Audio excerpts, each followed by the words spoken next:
royal priesthood, and that's the thing. When you give your life to Christ, 1 Peter 2:9, this is what broken and chosen means, guys.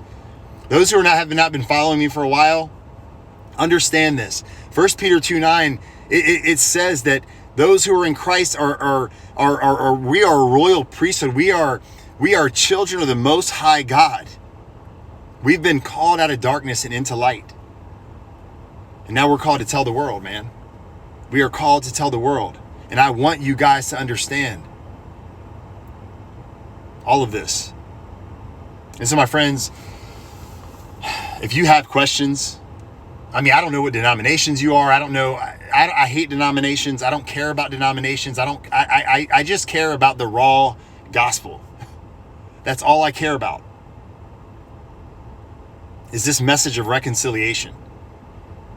And we need to go back to what the early church was doing. We need to go read. That's why it's so important to open the scriptures and read the Bible. You've got to read the scriptures. Go read the Gospels. Matthew, Mark, Luke, John. It's about Jesus' life. Each writer is writing from a different perspective. I always say it's like going out. You say you're on the street corner and it's you and a doctor and a lawyer and a police officer. And an accident happens in front of you. And all of you see the accident. And somebody comes up to you guys and they're like, hey, tell me the story. Explain what just happened. Everyone's going to give they're going to give their account of what happened.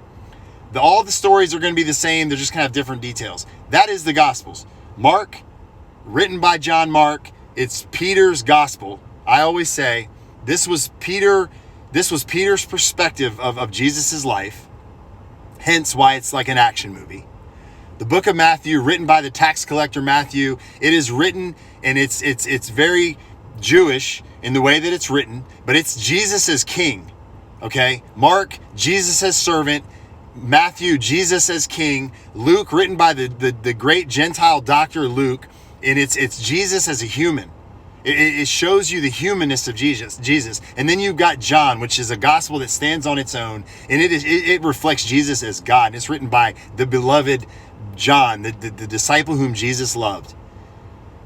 And you've got to read the four Gospels and study the life of Jesus. And then you've got to read the book of Acts, and you've got to see what took place the 30 to 40 years after Jesus ascended.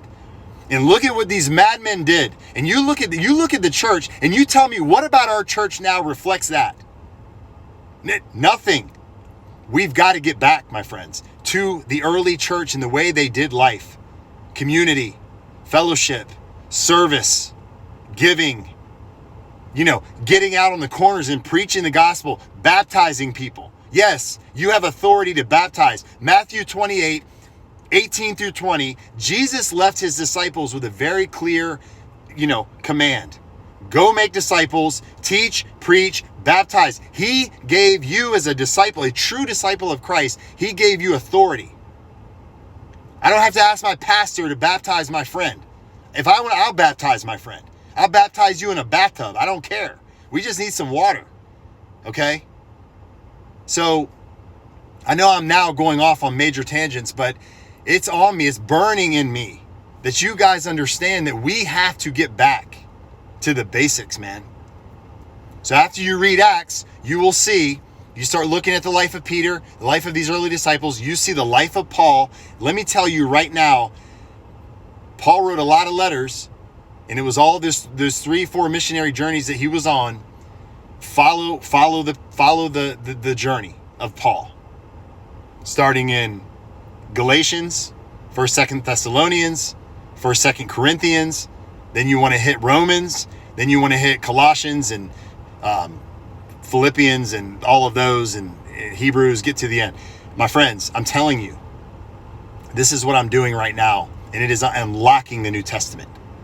And Jesus is showing up in a mighty way. The Spirit of God is working in me. Everything that you hear right now, this is the Spirit of God speaking. And I'm telling you, if you're hearing this and you're convicted in any way, the Lord is saying, wake up.